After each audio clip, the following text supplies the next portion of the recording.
You gotta rev up your sled a little bit, hit the kill switch, motor will come to a stop. You know, it's better to do it now than to blow it up because then stuff gets really expensive. And that's usually how she goes. I would teach him the proper way to shop on Craigslist. Okay. You know, I would teach him that you can't just fall in love with a snowmobile and expect it to work. Just because it worked the one time you test rode it, you got to check a few more things out. That's actually great advice. And he's going to be shopping on Craigslist a lot.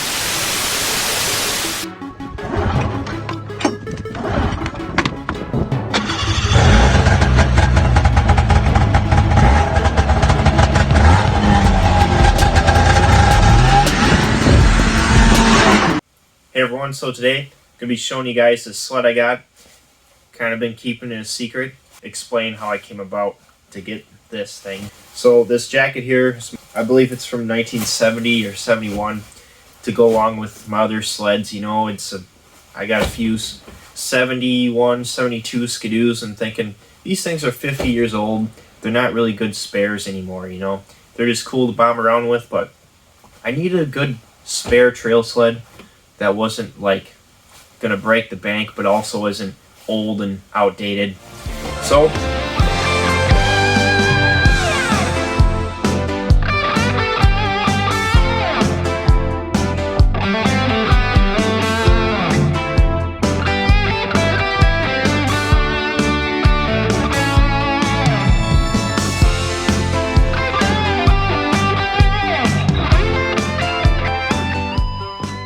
well, here it is. Picked up a 1997 Skidoo Mach 1 700, about 140 horse, I believe. But the hood and the track are like the nicest things on this sled. Brand new track the previous owner put on. It starts like second pull. Sometimes it'll start first pull. It runs good, but I noticed the intake boots are cracked, so I've been holding off on riding it hard. I really haven't rode it at all based on how much snow we've had, but basically gonna do once over like I did my last sled. Just a quick walk around. Yeah, the seat's ripped, but we got this brand new track. Looks pretty good. 1.25 inch lug. Limiter strap is ripped, so maybe I'll do some wheelies. Steel skis. It's got full gauges. It's got 4,700 miles. I kind of plan on keeping this thing. These are kind of known for crank bearings after a while going out, but there's a kind of a way to fix that. You can drill holes in the crankcase so that it gets oil to the bearings and clutch. You can actually hear like the crank and the wrist pin bearings slop. I don't know if that's good or bad. Not worried about it right now. So once you get the air box out, actually a lot of room in here to work, but I noticed something that I don't like. I wasn't sure if I was going to clean the carbs on this thing, like if I even had to, but starting to see stuff that I don't like. There we go. But I noticed that these filters, they get all deteriorated and like you get all these crumbs, they get brittle, they fall apart. So that's not good. I can already tell though this sled's a bit easier to work on. I mean, you pull the airbox, you got all this room, pull the clutches, motor's right there if I ever have to pull the motor. Got your coolant, oil tank. It's just like everything's a little bit easier to get at compared to the Rev. This thing's got the original toolkit and there's tools in there. Yep, she's cracky.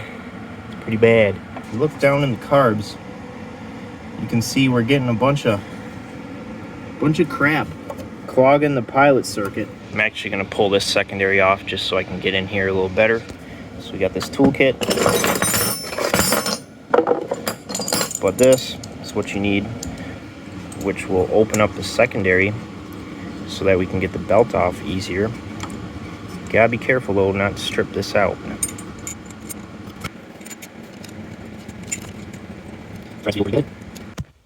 Oh, got the carbs off, got the intake boots off, and they are pretty cracked, but they're not cracked all the way through. But I didn't really know that till you get them off. But I got one bolt snapped off down here, and this other one snapped off. Gonna have to try to get a vice grips on it. And then I did notice that this noise could be the rods. They got some side-to-side play. I can't really wiggle them up and down though, but it's hard to get my hand through here.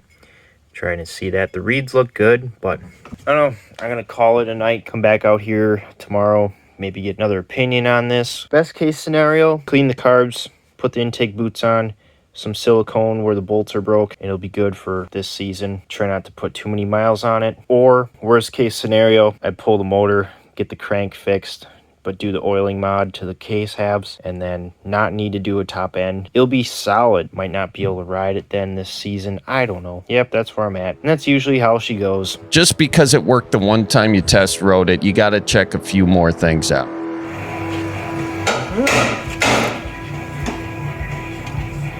You loosen it, and you tighten it, and I think she's gonna go. It's tight. I think it's moving, but it's not. It's just gonna work. There's a lot of corrosion in there.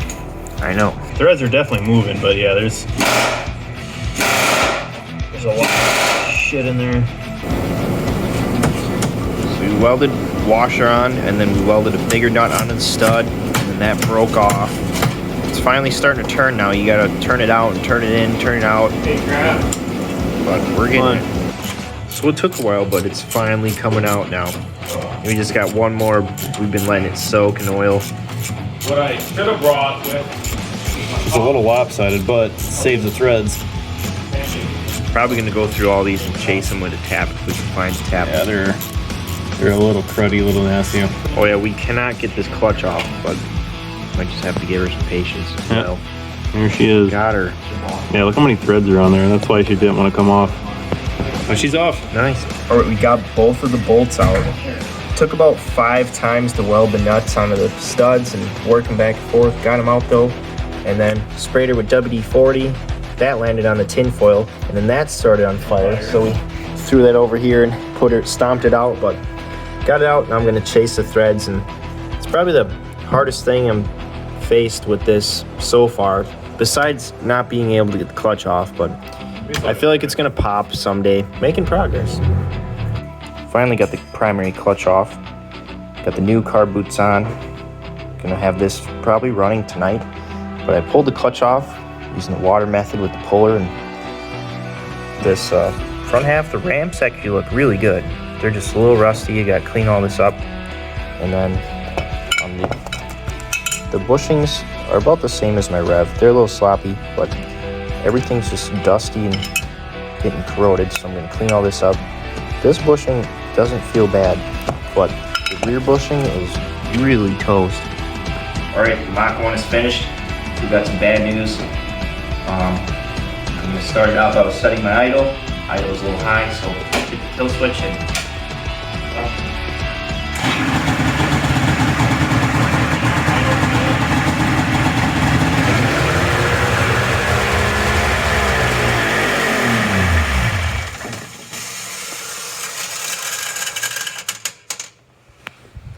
that's the crank bearings.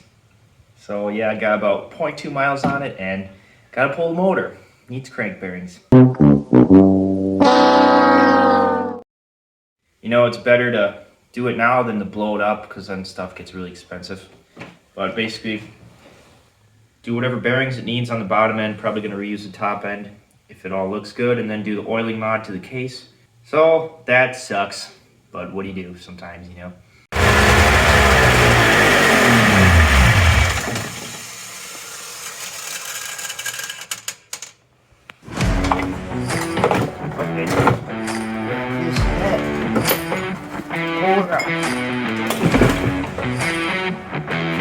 There it is.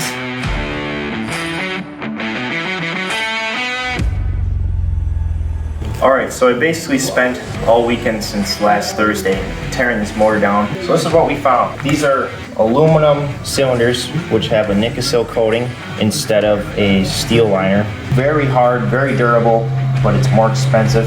So I'm really hoping that none of these need to be redone, which looks like they don't. They all look pretty good. I think you can get them sent out to be honed, because you can't use a regular hone on Nicosil really. It's just gonna scratch it up how, like, it doesn't create the grooves how it should. Okay, so this is the PTO side cylinder, left cylinder. This is the worst cylinder. I can barely feel this scratch right here. What we found on the pistons is they all look, that's actually pretty good.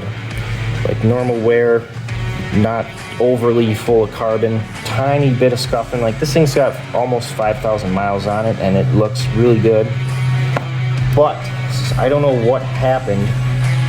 And they're all smooth, you know, we get over to this side and something was bouncing around in here and then got past the ring, stopped somewhere in here, like gouged, and then probably went out the exhaust port because I believe this is the exhaust side of the piston. These are good, and then you can see something was bouncing around in here. But that's not that bad. We're gonna smooth it out so you don't have any like hot spots. Any pointing or sharp edge is gonna create hot spots. Top end, not that bad. If you look at the oil pump, this is gear driven. Off the crank, there's gears. It actually sits right there. And another thing too, this bearing doesn't have ISOFlex grease, and this also really wasn't that full of oil. So I'm wondering if something's failing. The only thing the oil pump does is there's 3 lines coming out and it goes to these 3 ports. So it just pumps oil into the crankcase, which is basically in line with the connecting rod bearing. And that's about all the oiling it gets. But the oiling mod that people talk about,